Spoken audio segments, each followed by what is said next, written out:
Hey friends, this is Chavi and Kim, and we are here today to give you a quick video about how to make sure your home sells for multiple offers in Seattle in 2022. But first, a little introduction. I'm Kim. I am the managing broker of Team Diva at Coldwell Banker Bain and also lead listing queen. Aww. And I'm Chavi. I manage all the marketing and operations at Team Diva. Basically, I'm the hamster behind the magic. Let's get going today. Today I'm going to chat with Kim about what it takes to get those unicorn buyers for your home.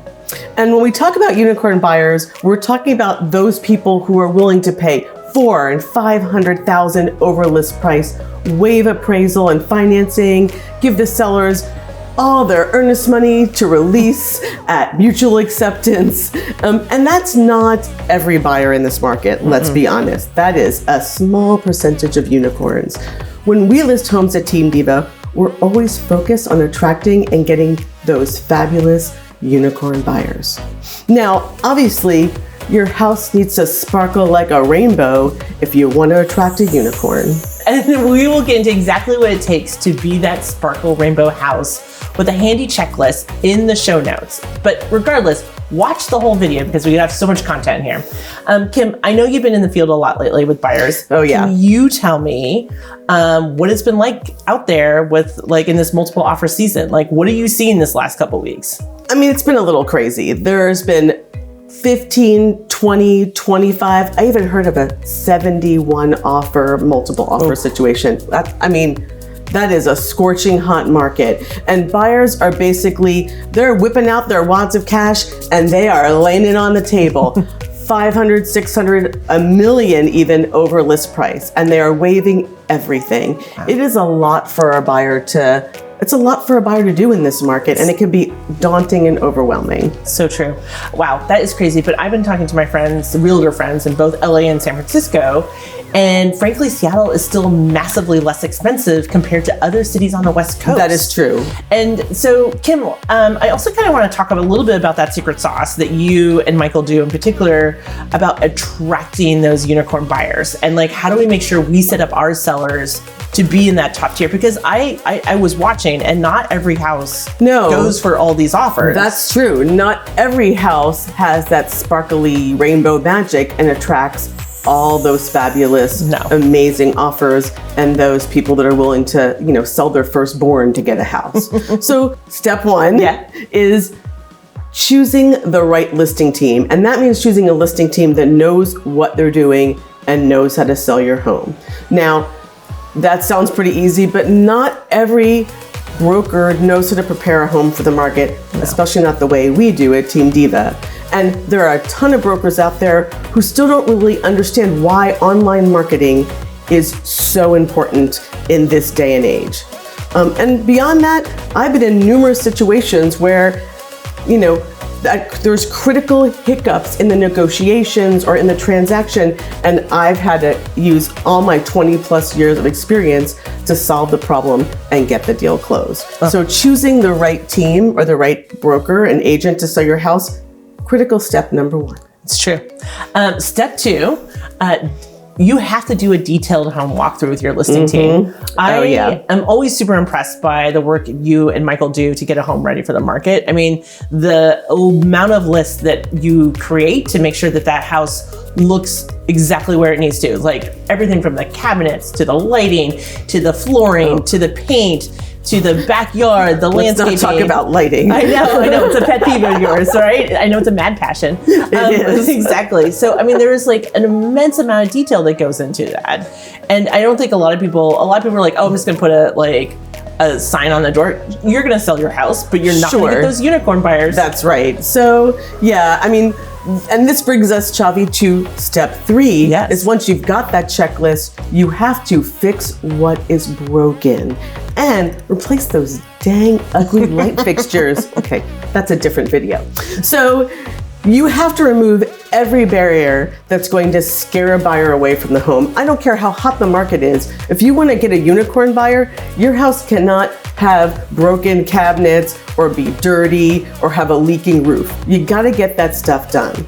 Do not leave anything to chance. Sure, there are buyers that are buy anything, but but any whiff of a crazy issue or something that might cost major money, those unicorn buyers are going to go to greener pastures.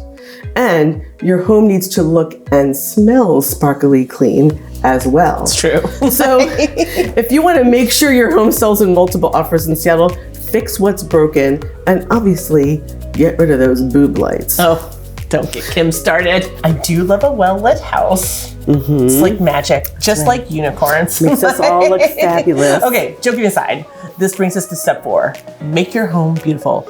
AKA, super important. Pay for staging. I know you love your stuff, but really it's not cute.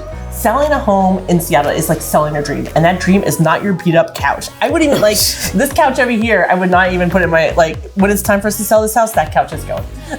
Okay, you and Michael sold a house in Sewer Park this last fall, and it sold for 26% over asking. It did. And it sold during a time frame, like usually in the fall, we don't get that big delta anymore. No. And of course, I'm a data nerd. And I was like, oh, this is a little unusual. I wonder what we did that was different than what everyone else was doing. And so I went back and looked at all of the listings that came through. And basically, the homes that had staging, good marketing, etc., on average in Sewer Park sold for about 8% over asking. And then the homes that didn't have staging or had like non-professional staging only sold for 4% over asking. That's true. So sure, it sold in multiple offers, but it wasn't 26% over, was it? Like, so anyways, I swear a lot. Apologies. Stage your f***ing house. Oh my God. Chavi's right. Staging is so important. And I'm not going to say that if you don't have stunningly beautiful designer furniture and you live like your house is already staged, that wouldn't be fine. It's got to be a museum. Right. But the bottom line is, it's really important that not that you take all the character out of your house, but that your house feels like it's not your house anymore. That's part of your letting go process and making the new person who's going to buy that house feel welcome as the new owner. Let the unicorns find the magic in your home. Okay, let's talk about step number 5, intense marketing preparation. My favorite. Chavi's favorite.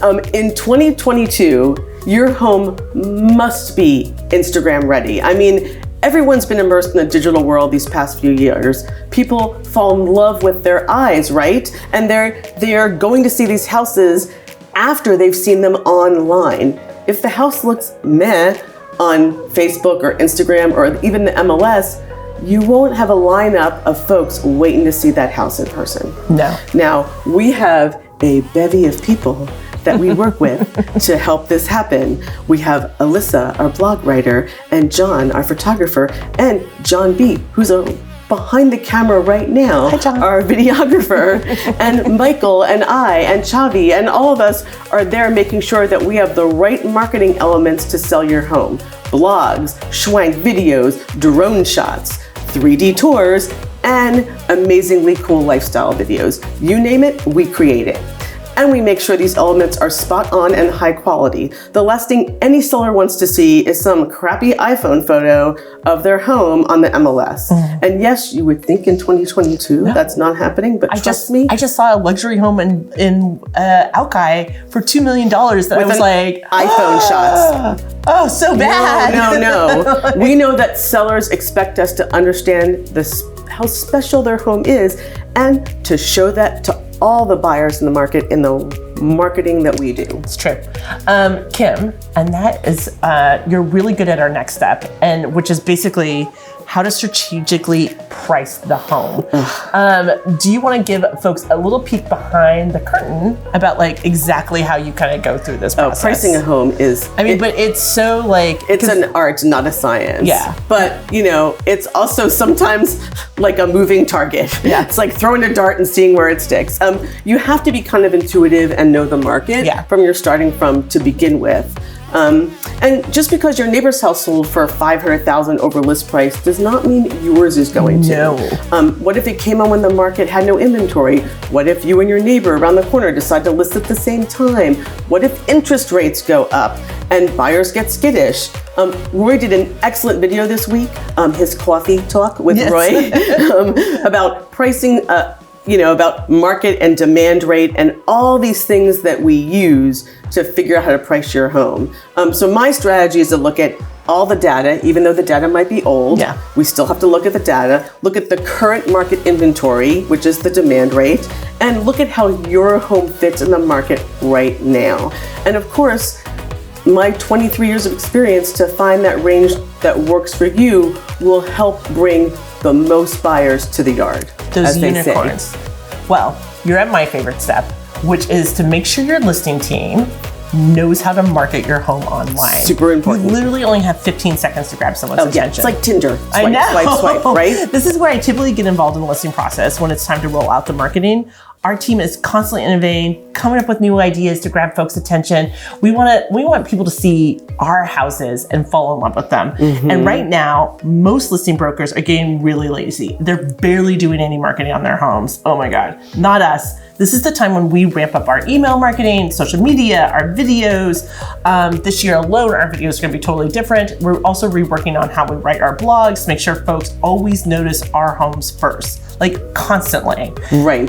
Chavi, it is so important because if you have these fancy photos and fun videos, but you're just letting them chill on the MLS and they're not getting distributed out into the hinterlands or on the interwebs, as we call it, then it doesn't really mean much. And Chavi is like, she is doing all she can and bringing her A game to make sure that we are always out there executing a stellar media marketing strategy. I mean, it's really your forte, gal. I do enjoy it. Kim, I see you working long hours right now, which is normal during the springtime. Do you want to explain to us right now about like how you evaluate multiple offers? Because one of the things you do really well is that your homes actually close and not everyone's homes close. Sure. So evaluating multiple offers is the next step. And you really want to do this so you're looking for a risk-free closing. I have been in a bunch of tricky situations in the past where buyers suddenly get cold feet before the home closes, or a mediocre lender cannot close the deal on time, or an appraiser doesn't know the Seattle market and lowballs the value of a home. That is the worst. When I'm working with my sellers, I'm going over all the details of the potential buyer's offer, not just what they're offering, but what are they going to do in case of a low appraisal? Do they have extra funds, even if they're waiving their financing? How experienced is the buyer agent? So much more. Making sure your home sells in multiple offers in 2022 is easy. Making sure it closes takes a lot of upfront hard work. Oh, it does. Speaking of getting a home closed, let's chat about the next step, which is like the scary step, which is about getting past the appraisal part of the transaction. Hold my hands. It's so scary. Okay. I just recently I was supporting Roy on a multiple offer, and frankly, I was shocked by the number of offers that he received where the buyers had no plans around a low appraisal. They were offering extreme, ridiculous amounts of money, but they were like, well, all I got is this much money. And so if it comes in low, that's on you, seller. And our seller was super, super conscientious, and she wanted to sell her house in multiple offers in 2022, and she wanted to make sure it was going to close. So she specifically chose someone who had money in reserves, was prepped to do that. Roy, on his side, also met the appraiser at the house, had a spreadsheet of all of the offers that he had received. And for those of you folks, like, we got a whole blog post about this. We have like an appraisal prep, and our seller followed it to the T, and she's heading to the closing with her like juicy thing. Right, and this goes back to why it's super important to evaluate the offers. Totally. So your home can sell, because that appraisal piece is it's critical. It's a huge part of the transaction that we need to get past. Great. So what's the final step, Chavi? Closing day. It's closing day. Keys, gifts, a house. You closed on your multiple offer in 2022. It's actually closed. Anywho, Kim. We hope our guide to selling your home in multiple offers in Seattle in 2022 helps you on your home selling journey. If you are ready for the first step, give us a call or send us a text, or we also do answer email too. We do. Let's get the ball rolling. And hey, if you know anyone who would benefit from watching this video, please share it with them. Yeah.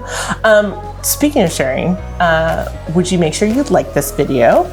And we, in the show notes, we're gonna have so much more detail about all the steps on how to sell a house. Like you'll be overwhelmed, but it'll be great. And we are actually gonna be rolling out more videos like this that really kind of go into the details.